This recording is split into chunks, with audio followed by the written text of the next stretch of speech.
بسم اللہ الرحمن الرحیم۔ آج ہم بات کریں گے شمس المعارف دنیا کی تاریخ کی سب سے خطرناک کتاب کے بارے میں۔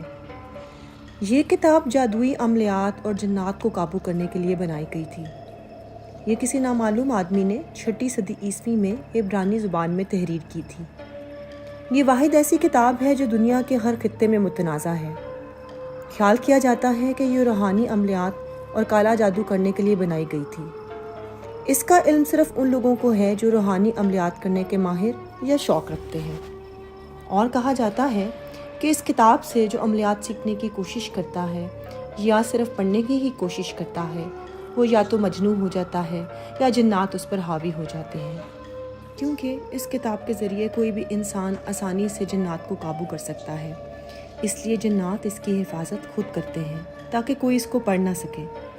تاریخ میں گزرے بہت سے علماء نے اس کے مورخ کو یہودی اور اس کتاب کو کفر کا مجموعہ قرار دیا ہے، اور شاید اسی لیے سعودی عرب سمیت بہت سے ممالک میں اس کتاب پر پابندی عائد ہے۔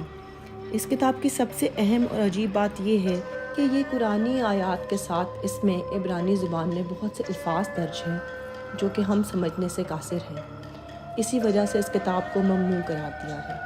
6 صدی عیسوی میں یہ کتاب محمد بن علی کی تحویل میں تھی، جو کہ اس وقت کا ایک مالدار تاجر تھا۔ اس نے یہ کتاب بھاری قیمت ادا کر کے حاصل کی تھی۔ یہ اس وقت اس کتاب کا واحد نسخہ تھا جو کہ محمد بن علی نے بھاری قیمت پر چکا کر حاصل کیا تھا۔ بعد میں اس کو مختلف زبانوں میں لکھوا کر اس کی متعدد کاپیاں بنائی گئیں۔ محمد بن علی بتاتا ہے کہ جب بھی وہ اس کو کھول کر پڑھنے کی کوشش کرتا، ایک سیاہ ہیولا اس کے سامنے آ کر کھڑا ہو جاتا، جس کی جسامت اور ہیبت ناز شکل کی وجہ سے وہ بے ہوش ہو جاتا۔ بالآخر بہت کوششوں کے بعد یہ کتاب ایک عالم دین کے حوالے کر دی گئی۔ اس کتاب کے حوالے سے بہت سی روایات سامنے آتی ہیں۔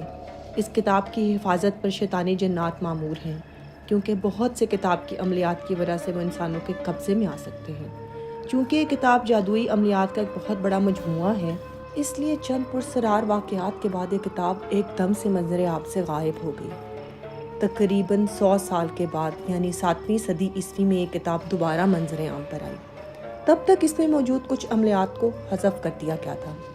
اس کتاب میں ابھی بھی کچھ جادوئی عملیات ایسے ہیں کہ اب کوئی عام انسان اس کو پڑھے جو عملیات کے ذرا بھی نہ جانتا ہو تو وہ اپنے آپ کو کسی آفت سے دوچار آرام سے کر سکتا ہے۔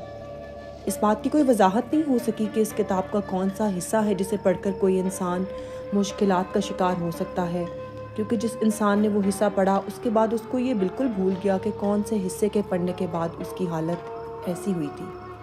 بعد ازاں ایران کے ایک روحانی عالم علی بن علین نے اس کتاب پر کافی ریسرچ کی، کیونکہ ان کا تعلق روحانیت سے تھا اور عربی اور عبرانی زبان پر ان کو پورا عبور حاصل تھا۔ اس کتاب کے اندر بابل دور کے رائج رسومات کا ذکر بھی موجود ہے۔ یہ وہ زمانہ ہے جب پہلی بار بابل کے بادشاہ بخت النصر نے فلسطین پہ حملہ کر کے یہودیوں کی سرزمین کو تباہ کر دیا۔ اس نے سب سے پہلے یہودیوں کی عبادت گاہ ہیکل سلیمانی کو تباہ کیا اور یہودیوں کو غلام بنا کر عراق لے آیا، جنہیں ذوالقرنین بادشاہ نے آزاد کروایا۔ یہ اس وقت اللہ کا عذاب تھا، کیونکہ یہ لوگ بدعمالیوں اور جادوؤں میں اس قدر بڑھ گئے تھے کہ اس کا کوئی حساب نہ تھا۔ اس کتاب کے 575 صفحے ہیں اور یہ 4 حصوں میں تقسیم ہے اور اس کے 40 چیپٹر ہیں۔ اس میں ایسے عملیات ہیں جو آپ کو شیاطین سے رابطہ کروا سکتے ہیں، اس لیے جب بھی عام شخص نے اس کو پڑھنے کی کوشش کی یا تو وہ مر گیا یا وہ پاگل ہو گیا، کیونکہ شیطان کی فطرت ہی میں مکاری اور دھوکے بازی ہے۔ اصل میں وہ شخص خود ہی اپنے آپ کو دھوکہ دے رہا ہوتا ہے اور تباہی کی طرف لے کر جا رہا ہوتا ہے، لیکن قرآن کریم کے ذریعے اس کے برعکس آپ کسی کو بھی شفا دے سکتے ہیں، باذن اللہ بگڑے ہوئے کاموں کو سنوار سکتے ہیں، کیونکہ اس کے اندر اللہ کی تائید حاصل ہوتی ہے۔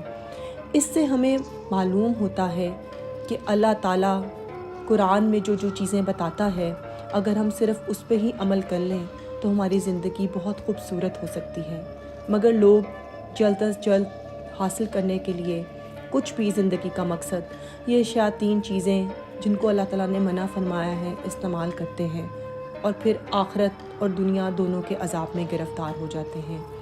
اللہ تعالیٰ ہم سب کو ان بری چیزوں سے بچا کے رکھے اور اپنے دین پر قائم و دائم رکھے، آمین۔